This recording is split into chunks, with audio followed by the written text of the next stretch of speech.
Welcome back to the Strength and Speed Podcast. I'm your host, Strength and Speed owner Evan Preparis. I have a different Conquer the Gauntlet Pro on the line with me. Today I have Matt Willis. Matt, welcome to the show. Hey, thanks for having me. So some highlights about Matt Willis, if you're not familiar with who he is. The big one, and one of the reasons why we have him on the podcast right now, is he just finished second in the Pro Co-Ed Team Division of North American Obstacle Course Racing Championships. He's one of 20 people to compete back-to-back, essentially Spartan Beast and Ultra Beast Championship OCRs in one weekend in both Vermont and Tahoe. He's got a second-place finish at a 12-hour hurricane heat event. He's been on the end. Actually, that one is not a hurricane heat. That one's actually Joe Decker's The Suck. Oh, sorry. That in a little bit. It's an interesting one though. Yeah, that makes more sense. Okay.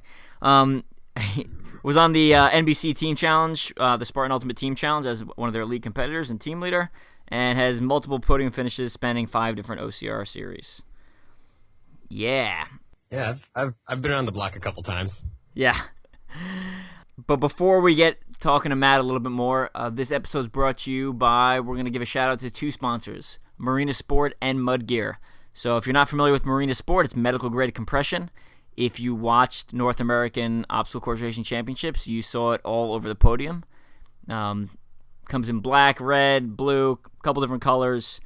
I like the shorts. They're actually the only shorts I've worn for World's Toughest Mudder that didn't cause chafage, and I wore them for all 24 hours. And I've done multiple 24-hour events, always get some sort of chafing, but Marina works great to prevent that.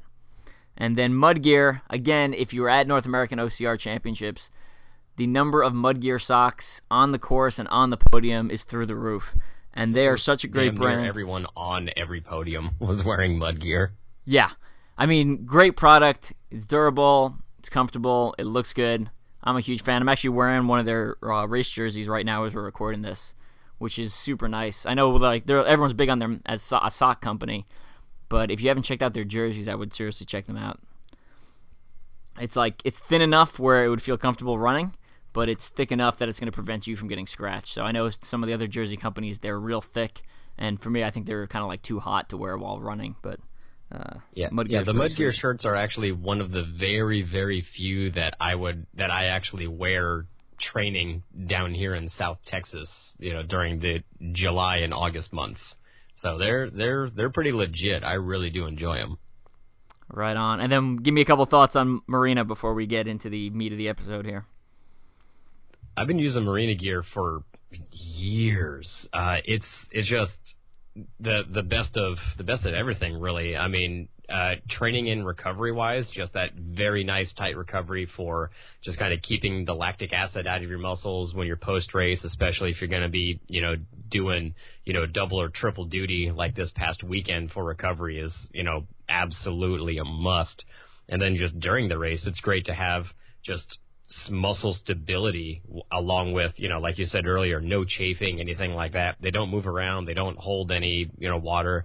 And I have a pair of shorts that I still have, that I still train and race in. I've had them for 5 years, and they still have pretty much the same compression as a new pair, which is ridiculous. That is awesome. And if you want to know more about Marina Sport, I wrote an article on Mud Run Guide about them, I think it was like a year ago. So you're going to have to Google Marina Sport Mud Run Guide, and you can pull up a lot of the facts and data about Marina Sport and what they can provide. All right, let's move on to the meat of the episode, why we have you on. We're here to talk about North American Obstacle Course Racing Championships, which, as we're recording this, it is Wednesday, so it was a couple days ago, this past weekend. But before we get into that, I want to touch on, so Matt, what championship races have you done before? Just to set a baseline.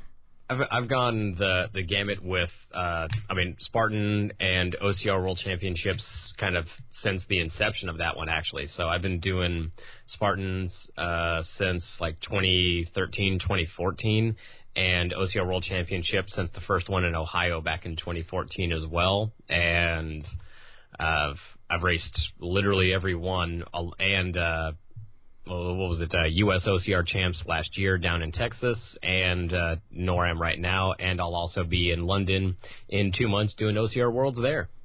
Awesome. Now, for NORAM, what events did you participate in? I ran the gamut. I was all three, the 3K, the 15K, and the team relay and the pro division for all.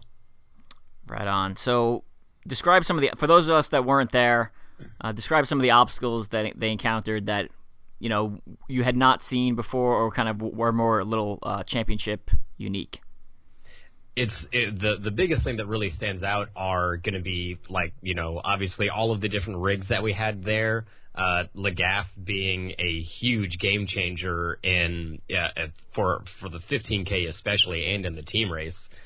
Those ones are just great because I love just how kind of new, dynamic they are. Because in a lot of the race series and all that, the obstacles themselves are pretty static here or there, and occasionally you'll get like a couple grip obstacles here and there, but they're not really like either that large, that many lanes, or just that drastically different from each other. Like the Mudgear Force 5 rig. That was, a bunch of different grips that were all swinging with a wheel in the middle that swung and spun at the same time. That thing was just a freaking blast to watch and to do, because it made you have to do a lot of just inertia, body awareness management that a lot of people don't really do much of in races in general. So it challenged a lot of people in a lot of different ways. And Lagaff, I wish I could properly pronounce the entire name of that obstacle, but it's great because it just, again, it throws you into body awareness, how you can manipulate yourself on a steel pipe and then transitioning to the wood and then back to steel. And especially on this incarnation of it, because what a lot of people don't know is that it was technically the same obstacle that was in OCR World Championships last year in Canada, but their delivery for that obstacle actually didn't even physically show up until about 18 hours before the 3K, so they had already had to just go to hardware stores, buy the parts, and literally build that obstacle from scratch the day before the 3K, which is why it was different. Like, it didn't have like the flange mounting points at the bottom to put your feet on the first pipe for the transition and all that. So they made some things happen at that venue that were just absolutely magical with some of those obstacles too. I can't give that crew enough props.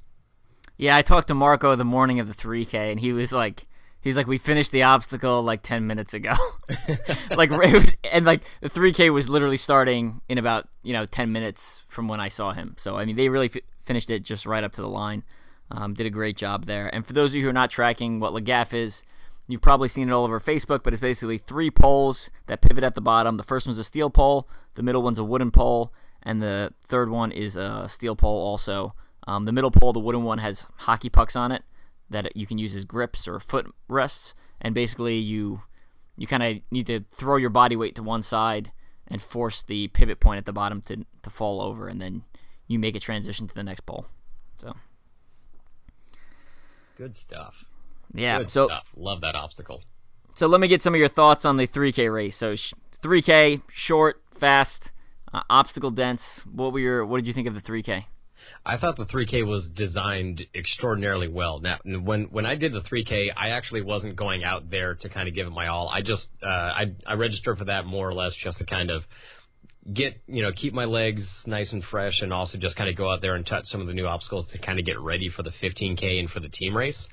But in terms of density, how it was laid out, I think they did a very good job of getting some sections where runners could start to put out some speed, and then where obstacle specialists would be able to catch up, because they had a few sections where it was like in the beginning where it was just couple walls here and there, and then just blitz running as quick as you can, and then coming down to just break you real fast with a heavy carry. I think the wreck bag was like the third obstacle, just damn near out of the gate after just like a kilometer right there. And then just hitting you with another couple obstacles, another two, and then I think like 2 gauntlets of like 3 or 4 obstacles just like right in a row.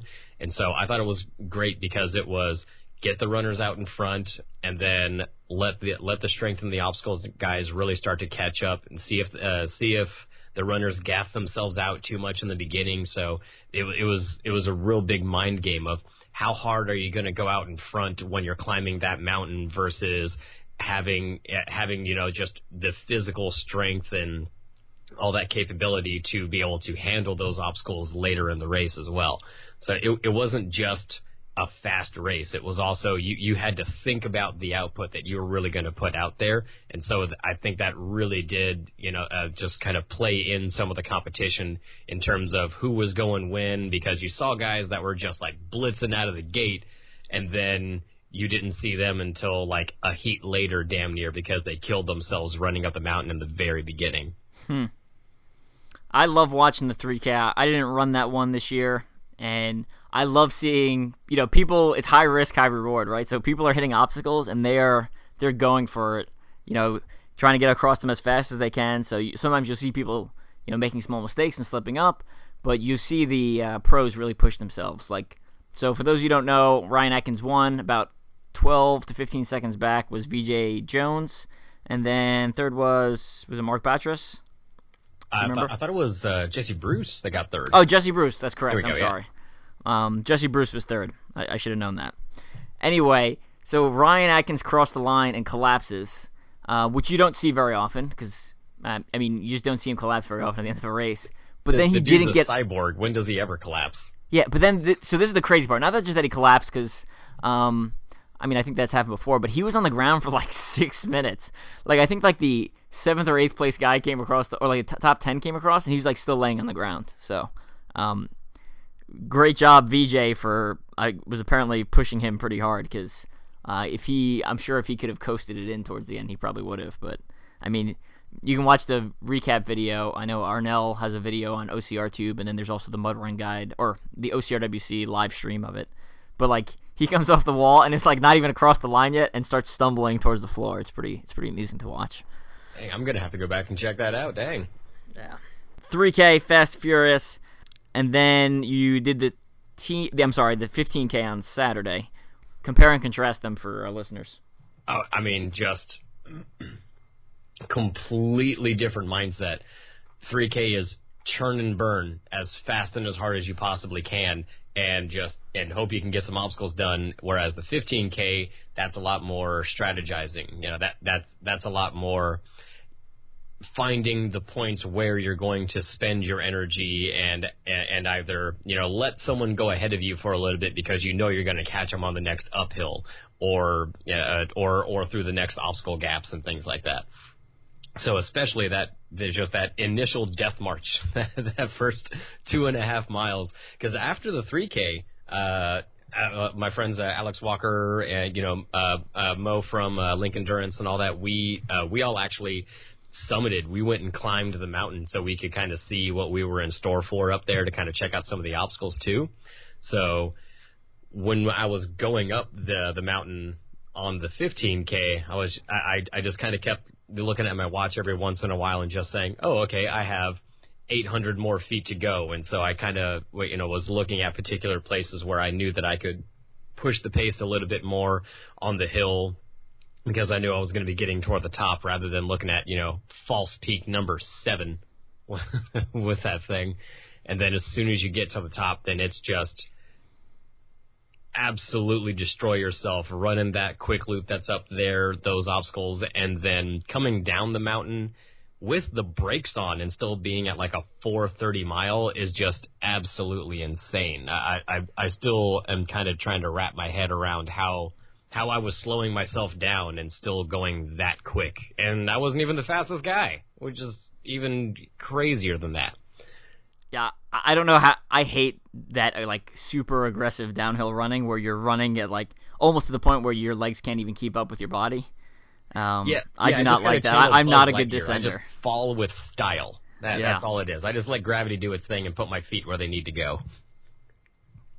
Yeah, that hill, or that mountain, rather. For those who don't know, Stratton was in Stratton, Vermont, and they just announced it will be in Stratton again next year, weekend of August 10th. So if you missed it this year, you can head back over there next year. And if you loved climbing that mountain, you can come back for round 2.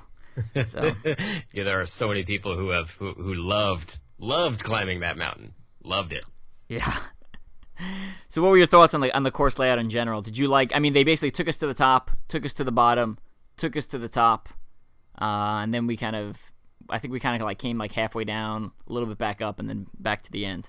Yeah, the middle section was kind of where everyone was really looking forward to, because you had as soon as you came down from the mountain, you had a couple obstacles. I really liked their kind of Dragon's Back Plus. What was it called? Triumph, where it was a Dragon's Back jump, and then it was a really far Dragon's Back jump followed by like a Tarzan swing to a cargo climb. That was really cool. I liked how that one just had multiple parts, and it actually increased in difficulty through the obstacle. And then as soon as you came down from that hill, the quarter pipe, and you hit those heavy carries, then then you knew it was real, because the pain was hitting you at that point. And coming up and around, and that's when we started to hit some of the single track, and I thought that was very nicely laid out. It was a good dynamic terrain. You didn't really know what was being thrown at you. And then we hit the back, the back third, where they found 2 more mountain climbs for us at the very end. I'm not gonna lie, that third climb, I looked at it and I just kind of said to myself, freaking really, we're doing this again? I'm at 8.5 miles already, and I got to climb this again. What's wrong with this? Yeah, that was kind of surprising. From looking at the course map, it's hard to tell where exactly all the uphills are. I mean, obviously you can tell the first big one and the second big one, but that third little guy, I was like, oh, I guess we're going back up again. That's unfortunate, because on the map it kind of looked like you were just kind of going across the mountain, and then you got out there and you're like, no, we're going uphill. So. Yeah, no, you're not doing the easy route this time. It's thanks for that ballast. Thank you, sir. Yeah. And the Dragon's Back obstacle, which I believe is from Battle Race down in Louisiana, that actually got a lot of people. I mean, especially during the team race, where we'll talk about that in a second. But a lot of people had their speed legs run up there, and then people froze on the top of that thing. It's not a far. It's completely mental, because it's not a far jump. I mean, if you watch video of how far people are jumping, they're literally jumping like 3 feet, right? You can probably, if that bar wasn't in the way, you could probably leap from platform to platform. The first one definitely. I mean, I don't know what it is about that obstacle that gets people. I think it's just the fact that they're jumping onto a wall, regardless of the bar being there to grab onto. It's just like, oh, I'm jumping onto something that won't keep me upright, and I think that's kind of what gets some of the people. Did you see the video of Blind Pete and Joey doing it? Oh, you mean the thing that makes me feel useless as a human being in general because he's that awesome? Yeah, totally saw it. Yeah, for those of you who don't know, Blind Pete, obstacle course racer who's blind, who have actually tried to get on the show, and then it's just our scheduling didn't work out, so we'll see if we can bring him on later. But him and essentially his pacer or guide, Joey, I'm going to butcher his last name. You know how to pronounce the last name? I'm not going to attempt it at all. Okay. Joey, so he basically goes up there with Pete and kind of straddles the 2 walls and kind of holds his hand a little bit and then guides him, but I mean, the dude's blind and makes the obstacle, so... He's literally making blind leaps of faith. Yes. How awesome is that? It is impressive. And I also agree, that second one, I got to the top and I was like, oh, this is bigger. Yeah. Yeah. As I was jumping, I was like, this... Oh, okay. Yeah. We're going like 6 or 7 feet now with this jump. Got it. Yeah. So one of the other ones people were talking about a lot was it Skitch or Snitch? I think it's Skitch because it's sketchy. I think that's what they were going for with it. I always want to say Stitch, like from Lilo and Stitch. Oh, no. Don't make me do the voice.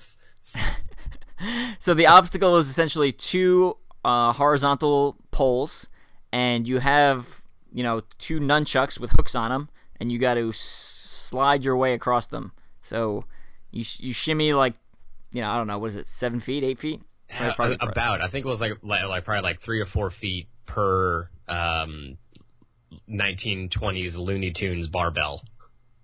Yeah, well, definitely more than 3 or 4 feet. It was closer to like 8. Yeah, a couple of them span together, yeah. Yeah. So that one was kind of tricky because if you waited till both of your hands got to the far end, your hands would essentially like one of them would hit that ball and kind of hurt your knuckles, and then the other one would slam into your other hand, and your hands would kind of get stuck there, and you'd actually have trouble making the transition. So luckily, the people I talked to on the 3K gave me some tips for that before I ended up doing the 15K. Basically, keeping your hands separate so you can make the transition easier. And then on top of that, they said if you had trouble getting the second one off to make a complete transition, basically transition both hands to one post, and you can slide down that way because it was slightly downhill. Just make sure when you start the obstacle, your hands are low enough or high enough where there's room, because if you put your hand right in the middle, then your second hand had no place to go if you tried transitioning to one. So I actually ended up going to one. And the switch over too from the just from that one too was getting a lot of people, because they were most people were kind of like dead hanging it and then trying to somehow unhook it, and you had that was a big hook. Like you had to lift your arm up like a good 3 inches of clearance to get the hook off, let alone then be able to quickly but deliberately bring it over, either over or behind the, the giant spheres at the end of those pipes, and then being able to get the height to lift it back in. So the biggest thing with that obstacle was, as soon as you get to that transition point, you need to have your core tight, your knees up to your chest, and using that to kind of kip yourself up to give you that extra oomph to make that transition nice and quick. Otherwise, you saw people just punching the pipe or just kind of flailing out everywhere, and it was just crazy there on the beginning, especially on the 3K. Watching people who had never done it before, it was an interesting sight to see on that first day. Yeah, absolutely. So did you end up going with both nunchucks onto one pole, or did you end up leaving one behind and then hit the bell? I think on the 3K, I actually transitioned both, and on the 15K, I just did one for the sake of speed. We have an obstacle at Power Park Fitness where we train down here in San Antonio called Arm Blaster, where it's just a Schedule 20 just PVC pipe, and we have to just use a rope to cross it, and we just essentially kip ourselves across. So I'm already kind of used to the motion, so it wasn't too difficult to do the double switch, but the one hand slide definitely was, in terms of a speed difference, considerably faster. And that's one of the things I really like about the championship and Adrian's event series, is there's always a couple obstacles in there that you probably haven't seen before and haven't done. So it requires you to have kind of a good broad base of training and body control that tests you, versus someone who always comes to the same series, regardless of what series it is, and does the same obstacles, and you get really good at that specific obstacle with that specific spacing and that specific distance and that specific bar or rope thickness. So I like the kind of the variance that he has at his event. So and that's what I just like about these these particular events in general, is that you see signature obstacles from every single race, and also the kind of creative amalgamations that people think of just for NORAM champs or OCR World Championships, just to screw with people and say, oh, okay, have you ever done anything like this? Have fun. And it's just a blast, because in these races, we really do get to kind of relive, the first time that you do a race and you're just oh, I don't know what these obstacles are like. I don't know what I'm going to have to do on them or anything like that. And so every single one of these, NORAM champs, OCR World Championships, I always, every single time have had how am I going to do this obstacle quickly and efficiently, and not just, same thing, regardless of what the race is, that have the same obstacles. So I love how they really do keep you on your feet. Absolutely. And one of the other things I thought was cool was I saw a couple of faces that I've never seen outside of Spartan Race show up to this. So Kevin Donahue was there, and VJ Jones were there, who both I'm tracking never leave Spartan Race. So that was cool to see some of the other brands there, their athletes there competing. That it was. All right, and then so that was Saturday. Sunday we moved into the team relay. I was on a team with you and Amy Pagic, so the 3 Conquer the Gauntlet Pro people, and we did the co-ed division. So kind of take us through that a little bit. Well, it was, for those who don't know, it's set up into 3 sections. There's a speed section, the strength section, and then technical. So speed, obviously, you run a lot. Strength is the person who's going to be carrying the big things, and technical is going to be all of the major obstacles and all that on the back end of the course. Once all 3 legs are finished, then all 3, team members complete the last obstacle together and must finish together. So I was on the front leg on the speed, and so this was, it had already been raining pretty much the entire day on the previous day, so everyone who wasn't in a pro wave got their race rained on through the entire day. For the team race, it was the exact same. Never stopped raining the entire day. And on the co-ed division, we were the last ones to go off. I think it was at 9:45 or something like that is when we went. And for the speed leg, it very much was an energy conservation expenditure gamble again, because our first leg was running up that damn mountain for a 3rd time. So we went up to, we had 1,100 feet of climb, I think. We did the same climb, and for all of you that did the 15K, once you got to that first water station there on the fire road, that was where we made our turn. From there, it was blitzing downhill as hard as you can, getting over to Triumph, the low rig, and the quarter pipe obstacle, and just doing your absolute best in this trashed, muddy course to be able to, keep the speed up as much as you can, stay upright, and then worry about, when you put your foot down on this one, the grass gives way, and so your right foot slides 3 feet rather than staying planted to give you, the direction change you were looking for. So it's very, very, very much awareness of your body and your environment, and really understanding how to navigate and how to adapt to an environment that is trying to kill you the entire time. And it was just put it down as hard as humanly possible. It was myself and one of the guys from, I think it was Legendary Fitness, the guys in green. He went out like a bat out of hell at the very beginning of the race. Marc and I, we kind of looked at each other like, well, okay, and we just went for it. By the time we got to the first walls, I just kind of said to myself, I need to pull this back. So let some people get some distance, and I was just kind of hanging out in the middle of the pack for a little bit. Once we were about halfway up the climb is when I kind of just started to kick it back in gear to, like I said, get up to that first turn where the water station was, come on downhill, and then it was just, tracking people down as quickly as I possibly could. Once we were getting down to the bottom of the hill to the transition, I could see the hurdles. Then, the name of the game is how fast are you going to make that transition? Because you got to hand the chip off to the next person, which would be you in this case.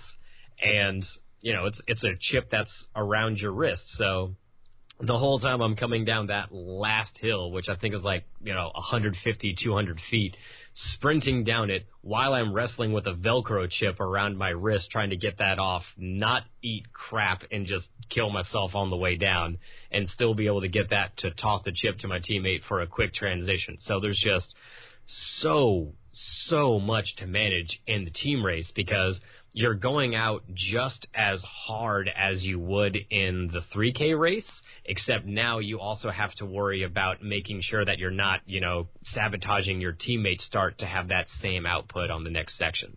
So after coming down and then throwing it to you, tell us about that rec bag carry, bro.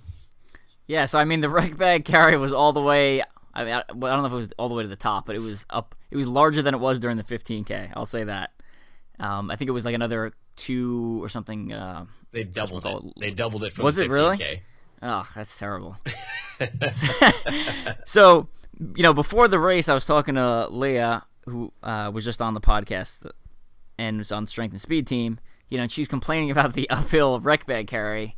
And at least for me, it was like, well, everyone has to do the same carry. So whether it's 100 yards or 400 yards or a mile, to me, it doesn't really matter, right? Because everyone has to go through the same thing. So exactly. We all suffer together. Right. So, I mean, when I get to the rec bag carry, I just stare at the ground mostly and just keep plodding forward. And the plan for me, at least, was to not lose any ground and don't lose any position. And then our team plan was to have Amy pull us onto the podium because she can do obstacles regardless of the weather, and it was pouring, or it wasn't pouring, it was raining, so everything was wet. So we were hoping that she would essentially knock us up a couple of spots. Yeah, the whole the whole time we were just like, please keep raining. Please keep raining. Yeah. Because all three of us have no problem doing obstacles when they're wet and muddy and everything like that. So we were like, please, weather play to our, I guess, advantage or just our capabilities, one of the two. Yeah, I mean, that was the plan, and then that's how it played out. We finished the rec bag. I did the rec bag, the farmer's carry with the two, or like I call it the shopping bag carry, because that's what it kind of reminds me of. I will not make another trip to the car. Yeah, I did the hoist with the rec bag, and then Lagaff again, which apparently was getting a lot of people, and that's where we ended up moving into second place. Yep. And then it was like a low crawl, and then it was essentially skitch, like we talked about, but we didn't have the nunchucks, so it was essentially pipe dreams. It was 2 horizontal pipes.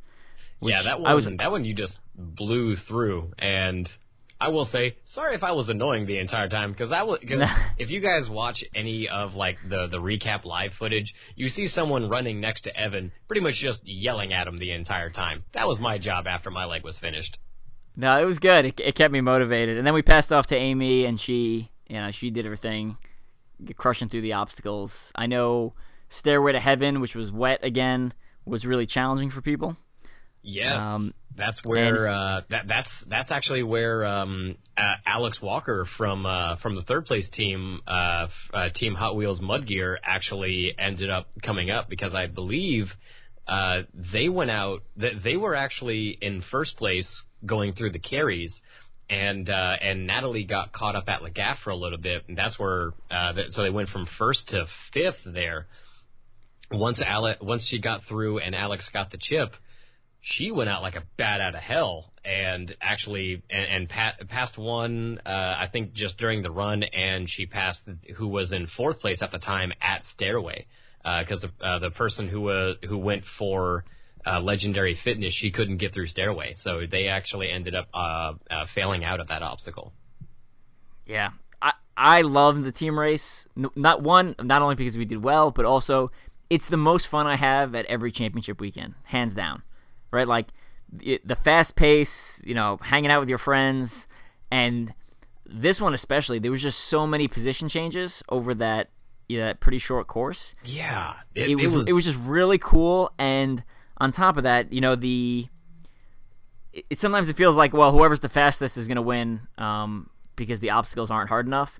I think the rain made the obstacles challenging, where it caused those position changes, and to me is kind of like the way obstacle course racing should be, with hard obstacles but also running. So and case in point, so on my leg, on the speed leg, I had to redo the Dragon's Back Triumph obstacle again, and so for the women's pro heat, there were like 2 teams who were the clear, like, hey, these are going to be the front runners for first place. It was, I think it was Team Momstrong, who ended up first place, and then it was another team with, it was April, Chris Roglowski, and I can't remember the name of the third person. I do apologize for that. Who was their speed leg, and because of the rain, she was not able to actually clear that obstacle. The rope for that obstacle was a really fat rope. It was like what, a 3-inch rope, probably, something like that. What do you think? I don't know. It was thick. Yeah. But it was just huge diameter rope, and because of the wetness, a lot of just people were sliding off of it, and so the team that was like slated to be like the real one of the front runner competitors ended up banding out at that obstacle during the speed leg because she was unable to make the swing. And I almost fell off. Like I did my swing, and as soon as I reached out for the cargo net, I started to slide off of it, and I had to just crunch up in the fetal position essentially to re-grab the rope and then just kind of swing myself back. So it really threw, everyone off of their game, really. That rain just really messes with it, and it really did, like you said, made it so exciting just to watch. So after I handed off, it was just crazy seeing everything that was happening, the struggles of people coming through, Heidi coming through on Le Gaff, and because the day before she was at Le Gaff for like an hour, and then she got it on her first try during the 3K when it was still raining and soaking wet and everything. It's just, I'm kind of reliving it in my mind and just getting re-hyped about it. You can probably hear it in my voice a little bit. The adrenaline is back. Yeah, now, with people having problems on a lot of these obstacles when they're wet, do you have any training tips for people to deal with wet obstacles? So on the 15K, actually, we were actually kind of walking around to obstacles, just following some friends and all that, but also trying to coach through. So a lot of it with wet obstacles really is body awareness. So working on that. So understanding how your body swings, how it doesn't, because if you're grabbing a wet pipe that's really thick, you can't have your body swing that far out in front of you, otherwise it's just going to rip your hand right off of it. And so really understanding how to manage yourself, like just your presence on the obstacle, really is key in terms of wet races where everything is going to be slippery, because anyone can, do pull-ups and farmer's carries and things like that and then get good grip strength. But if you're just flailing around on there, there's nothing you can do. No amount of muscle that you gained is going to help you. You're going to fall off the obstacle every time. It's all about managing your body, managing your swing, and how you can use that to assist you on a wet obstacle rather than be a hindrance. Gotcha. I'm going to agree with that. I think that's a very good pointer. I'm also going to add, when I know something's wet and it's going to be a little bit harder to grab, I use an opposing grip. So I'll have one hand face one way and the other hand face the other way, and that, to me, gives a better secure grip on the obstacle. Exactly. And then my last piece is that, I guess you could practice dipping your hands in water and then grabbing, like training in the gym and stuff like that, or at obstacle gyms. I think people are going to be upset that you're getting everything wet. I was about to say, if you're at Gold's, then you're that guy all of a sudden. But I will say, it ultimately comes down to grip strength, right? If you have enough grip strength, when it's wet, it's going to be harder to hold on to, but you're still going to have the grip strength to hold on to it. So I know when I'm grabbing something that's wet, in my mind, I know I'm putting out more force through my hands. Like I'm purposely squeezing harder than I normally do to hold on to the obstacle. Agreed there. And I would say that would be more grip endurance also than grip strength, because it's the ability to keep that up. You know what I mean? Yeah. Mm-hmm. So, I always like to scroll through people's Facebook feeds after these big events and kind of look at some of the comments. So I know a couple people expressed concern for safety on the course. Did you see anything that was unsafe or anything like that? I didn't, honestly, I didn't see anything that was glaring. I know some people were saying certain things about this obstacle, that obstacle, but I mean, it's an obstacle course race, guys. Like we sign death waivers on a weekly basis. It's just a formality at this point. So I know like one of the biggest ones was what was at the Force 5 rig, just because it was over pavement instead of ground essentially, to where the hay was just kind of getting knocked around a little bit, matted. So I can see the argument made there in terms of having like a second or third load to be able to kind of soften it out.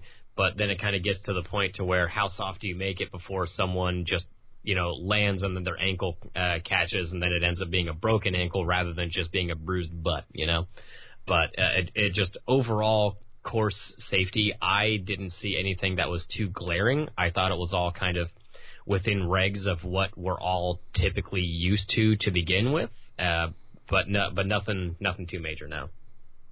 I agree. I mean, I think the injury, unless the obstacle collapses, in my opinion, then it's the racer itself's fault.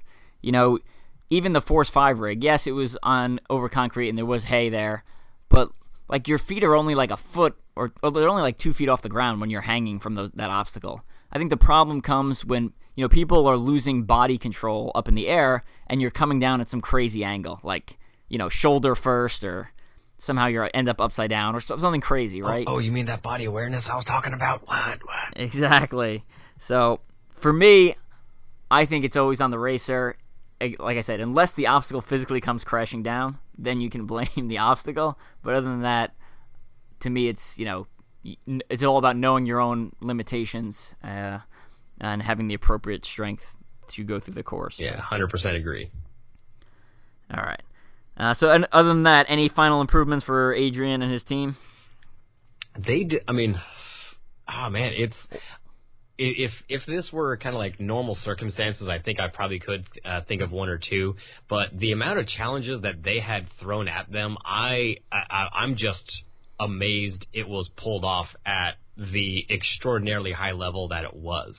I was speaking to him in terms, like I mentioned earlier, obstacles that were being finished the day of the race because supplies never arrived and they had to build them from scratch, or there were multiple weddings going on at the venue also while we were racing, and so at one of the places where a wedding was going to happen, they said, hey, you can't have that obstacle built there because it's an eye shot.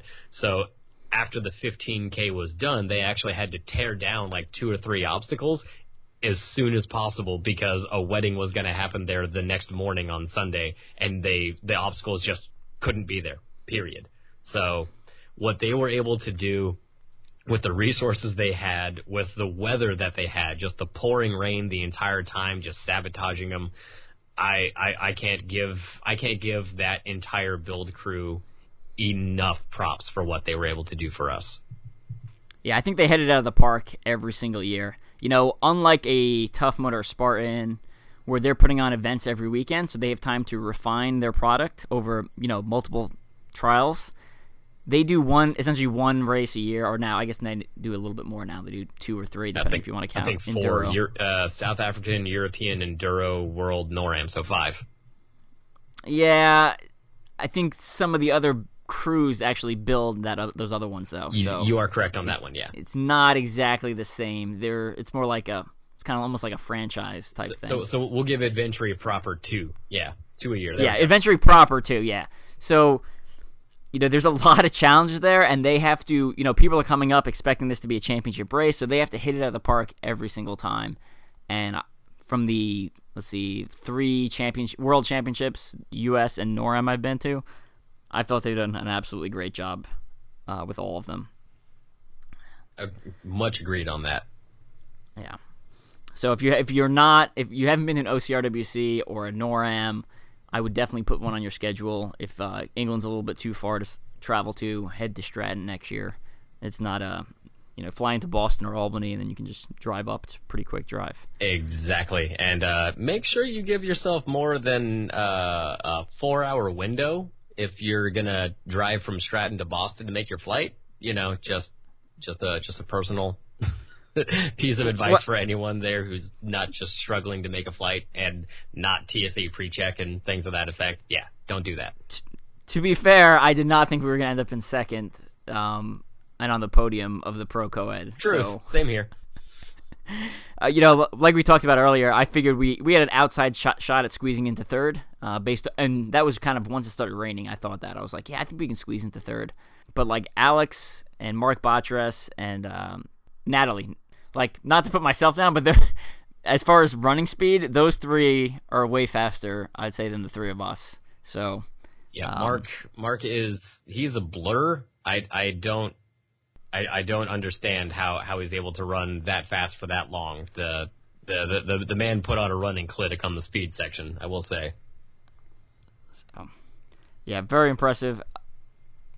Great race. And frankly, for, as an ultra distance guy, getting on the podium of a North American Championships for the pro division, even in pro co-ed, was about the best thing ever for me. So I'm still kind of riding a high from this past race weekend. Yep, and then next week it's like, oh yeah, back to work. Here we go. Right.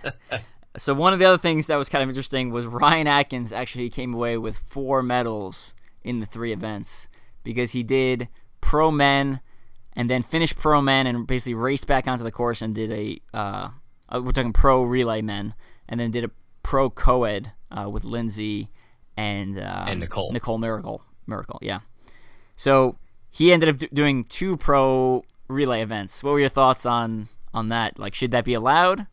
Or like the fact that it was pro all the way meets registration regs and all that, but I also think it's one of those like you run a race, choose co-ed, choose pro men, pro women kind of thing like that, just because it is kind of just double dipping. I mean, if you have the athletic capability for it and the rules do allow it, so I can't make any stances on that because I'm not an official for Adventure in any way. If they chose to allow it, then they allowed it, and that's just what it is. And Ryan does what he does best, which is throw everything on the line and make things happen. Yeah, very impressive performance from him. I thought it, based off the way the rules are written, I thought it fell within the rules, so I didn't have any issue with it.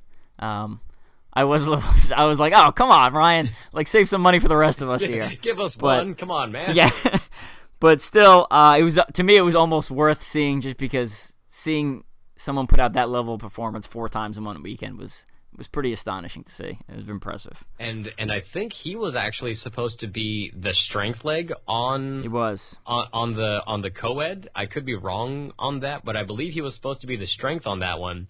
And the speeds portion, I mean, it took him I think it was 23 minutes to do the speed portion even. And when that kind of became a thing, and then the other the pro men having to finish up, especially finishing the way that they did, where both the first and second team were on the last obstacle wall together, and then having to come back over. I believe him going to technical was actually kind of like a last minute sub, because the team wasn't done by the time Nicole was already finished and needing to hand off to the next person. Yeah, I'm tracking the same thing. We've been running our mouths for a while. Let's hit up a couple more questions before we call it a day. Sure. So we're going to switch away from NORAM and talk about Mud Run Guide. So what's your official role for Mud Run Guide? I am the crew chief, crew manager, whatever the heck you want to call it.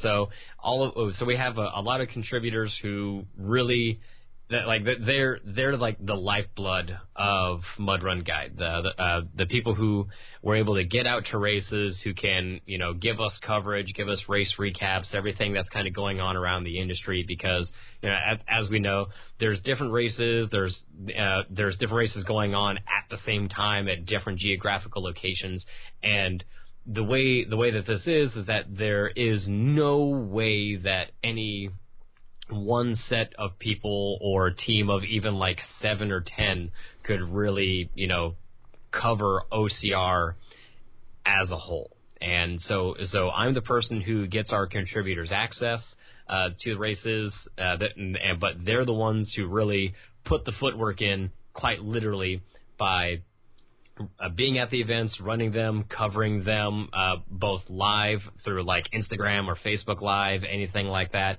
and then following up with written articles about them, which has helped some races in terms of for ones that were smaller and needed some more growth, got some more eyes on them, some more registration over the years, and also kind of helped point out some opportunities for other even existing franchises for either lack of obstacles or things being too easy, too hard, anything like that. So it's really done a good job of kind of keeping everyone honest, and we couldn't do it without all of our contributors. So to them, all of you, thank you. Yeah, I use Mud Run Guide to find all my races. The cool thing about on their race finder is you can not only you can look for a specific series, you can look for a specific state with like a radius range, or you put in your zip code and it gives you 200 miles or whatever, 400 miles to find races. But you can also look at it in calendar mode. So if I definitely want to do a race this weekend, but I don't know what's available, you don't have to go check a dozen websites looking at different series. You just click on that one website and it brings up every obstacle course race that they know of. Yeah, we're like areas. The Expedia of OCR. It is phenomenal. And then obviously I'm a big fan. I write for you guys, so I put a ton of content into there. Yay. So, yeah. So how did you get involved in Mud Run Guide initially? Okay, so the very first year of OCR World Championships in Ohio, I got there, 2 days in advance, I think, and I just kind of went to the venue to check it out and just saw that they were still building, which is the topic of earlier. And I just said, hey, what do you guys need? And so Brett was out there, at the finish line area, so I was helping, build obstacles and all that, during that first year. Did it again the next year in 2015, and when Mud Run Guide started to expand, that particular year, then it was just the time spent there, I believe at OCR Worlds, just working with Brett, just communicating with him the whole time. He just kind of reached out to me and just said, hey, we need someone to handle our crew. Is that something you'd be interested in? I said, yeah, why the hell not, man? Let's do this. So it was it's pretty cut and dry. It's kind of one of those stories of it's who you know, but I think it was just also the fact that I was out there putting in work with everyone next to him that just kind of, showed that I can do some things, and there it went. Awesome. So you've been involved in OCR for quite some time now. What is it that keeps you coming back? It's a playground. That's all this is. I mean, when you really look at it, OCR is the grown-up version of what we all did as kids. We ran around a playground, we jumped, we threw things, we climbed things, we swung around, and we had a blast. That's what we get to do. I mean, of course, we have to pay for it now because it's in a big race fashion and all that. But it's just a giant playground for grown-ups to go around and just have an absolute blast. Good answer. What are your plans for the rest of 2019? 2018. Yeah. 2018 into 2019. Oh, I'm with you. So the rest of 2018, I'll probably be hitting Savage Race in Dallas in September just to kind of keep the legs going, and then going to be doing OCR Worlds outside of London and kind of turning that into like a whole European racecation thing. It's going to be amazing. My wife is looking forward to it for all the Harry Potter things we can do in England. Nice. Yeah, I was just in England earlier this year for Toughest Mudder UK. So that's what we did. We did Toughest Mudder UK and then did Ireland for 10 days. Nice. And it worked out well, right? Because I race hard at Toughest Mudder, and then I need some time to recover anyway, so I go on vacation. And if you're going there, you get to go to the Guinness and Jameson, distilleries. It's a good thing. I did go there, and I don't drink, but I made an exception for 2 times. So those are the 2 alcoholic drinks I've had in the last, 4 years, 3 years, something like that. Well, doing it right from the source. Right. Speaking of Ireland, I also went to someplace else in Ireland, which I thought was really cool, which kind of brings us into the next topic.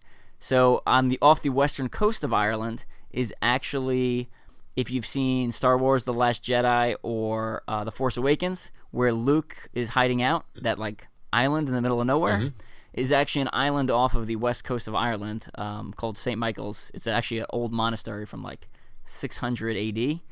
And kind of the cool story behind that is, the monks thought they were at the edge of the world, right? Because America hadn't been discovered. So they're literally, quote unquote, on the front lines of spiritual warfare, going to the front lines of battle and, praying against the devil and for God. So that's what those little concrete, or not concrete, those stone huts that you see in the movie are. And we did like a boat tour of the island, which was really cool to see that. You can actually go onto the island too, but the weather has to be right and it's expensive. So they actually weren't bringing people onto the island when we went out there. So we just did a boat tour. We just went around the island and saw it. And I know you're a big Star Wars nerd. So am I. So before we let you go, let's nerd out for a second. So give me your favorite Star Wars movie. You know, man, that's a little difficult. I actually really enjoyed the Force Awakens. Just now, in terms of just kind of rekindling the magic of Star Wars. But I mean, nothing is ever going to top Empire. I don't think anyone would want to really debate a Star Wars movie is better than Empire. So yeah, that's always going to be the gold standard there. But I am looking forward to seeing what happens. I think it comes out this year Christmas, Episode 9, or it could be wait. I don't even remember at this point. Too many dang movies. Even all the Marvel stuff and everything. I just picked up Infinity War yesterday, so I'm gonna be watching that tonight as soon as I get home too. Nice. I grew up loving Jedi, so I'd say I'm a Return of the Jedi fan. Oh man, was it the Ewoks that got you? I don't know. I think it's the X-wings, the Ewoks. It's the opening scene. It's the whole thing. And I like a happy ending, right? Like, I don't know, good guys win, right? So yeah. It is considerably better than than Empire, where it's just like, oh man, we just got our asses handed to us. Yeah, that is clearly unique about Empire. I mean, how many movies end and it's like, well, everything's poor, everything's gone poorly. You know, or one of our main characters is frozen, and you know, everyone else is captured, and someone just lost a hand. So yeah, toodles. Yeah. Yep. The end. You're like, what the? So. I remember that was cool. That was actually one of the things that like made a lot of people mad when the Lord of the Rings movie started to come out. When they just said, "Oh man, I went to the theater for 3 hours and they didn't even have an ending." Dude, you know it's a trilogy. Yeah. I mean, I think when Star Wars came out, I mean, there was nothing that said that there was going to be a Return of the Jedi. So theoretically, people going into that could have thought that was the last movie. Yeah, well, that was the thing. So, like, the first movie, it was meant to be just a one project, and then it turned into a cultural phenomenon. So George Lucas was just like, "I'm a ride this money train, y'all," and went from there. Clearly a good call. All right, before we let you go, give me a week in your training. What does your training look like for those of us that want to know a little bit more about how you train and prepare for OCRs? Oh man, it's I actually train directly with Yancey Culp, so my training actually kind of varies, just kind of based off of communication with him, how I'm feeling, my schedule. Because I'm a full-time IT manager. I'm actually in the office right now. I also have, I work for Mud Run Guide. I have another part-time job, and, I'm married with dogs. So free time, let alone training time, is difficult to come by. But typically you'll see me waking up around 5 a.m. and getting my main workout on, usually by 6 for an hour and a half to 2.5 hours. Going for a trail run at lunch, which is usually about an hour long, and just rinse and repeat pretty much Tuesday through Saturday. Tuesday, Thursday, Saturday, I'm gonna have much lower intensity, kind of longer cardio sessions, and Monday, Wednesday, Friday, those are gonna be very high intensity, lots of going aerobic, anaerobic, mixing in strength training, so a lot of heart rate management, which is something that is extraordinarily important in OCR, because you have to be able to have 175, 100 heart rate coming into an obstacle, bang out the obstacle as hard as you can. You're going to be coming off of that in like the high 190s, and then how do you get your heart rate back down into the 170s so you can continue that pace of a run again? And so mixing in that extremely high-pace anaerobic cardio work and strength training, and then also mixing it in with aerobic-based training kind of through the week, kind of helps train your body to get used to the intense rigors of OCR and the obstacles, and then everything that has to go in between, really. So it's an insane amount of running, and 3 days a week, mix in that really hard, fast-paced running with a lot of different dynamic strength obstacles, hangs, pulls, switch grips on bars, deadlifts, farmer's carries, you name it. Just don't get into the rut of, just like your standard weightlifting and all that. You need to keep your training as dynamic as the sport is. So after you've run a couple of races, then you kind of understand what exercises you need to do and what exercises you actually need to stay away from, because we're not out there to lift weights and get strong and to build a physique. We're out there to have strong, dynamic movement to be able to put our bodies in any situation and be able to overcome. So that's what you really want to look at when you're training for OCR. Cool. Some good advice there. Before we go, any final shout-outs you want to give? Sponsors, family, friends, etc.? First off, my wife, Nicole, thank you for putting up with all of this craziness, me waking you up early in the mornings and whatnot. Any and all of my sponsors, Power Park Fitness here in Texas, for just giving me a place to train, to just always be sharp on obstacles, Marina Sports, Mud Gear, Beat Performer, everyone, Rec Bag that has helped us out through Conquer the Gauntlet Pro Team. Everything that you guys have been able to work with us with have, been able to help make me a better athlete because of either gear or training equipment, and I can't be more thankful for it. So thank you all, and just my friends and teammates in arms, let's go out there and put some work in, guys. Awesome. I'm going to give a quick shout out because I have more content coming out than I can properly keep track of. We just released an article on Dry Robe, announcing the partnership with between Dry Robe and Conquer the Gauntlet Pro Team, which has been going on for a while, but the article just published this past week. So if you head over to the Dry Robe blog, that's on there. I did an interview with Rock Tape, so I have an interview with Rock Tape on the Rock Tape blog, so head over there. Mud Run Guide, I have a couple more articles coming out like I always do, specifically for Endure the Gauntlet if you're interested in knowing how I trained and prepared for my 48-hour obstacle course run occurring in Tulsa the weekend of August 24th through 26th. There's going to be 2 articles coming out there. One's about the physical preparation side, and the other one's about the mental preparation side, which is, I would say, more important than the actual physical preparation side for an event like that. So head over there. There's some good stuff coming out there. And then also got some reviews coming out on Mud Run Guide for things related to atomic climbing holds and Elite Ops energy strips. So the Elite Ops energy strips are the caffeinated, like Listerine strips you put on your tongue. Code SS10 gives you 10% off your order anytime you order one. And a lot of the brands that Matt mentioned, if you head over to the Conquer the Gauntlet Pro Team page and click on our banner picture, or if you head over to ctgproteam.com and click on sponsors, we have discount codes for a lot of that stuff. So save yourself some money, get some discounts, order some great product, and we will see you at the start line. Have a good one, Matt, everyone. anything else? Yep. All right, we'll catch up with you later. Thank you.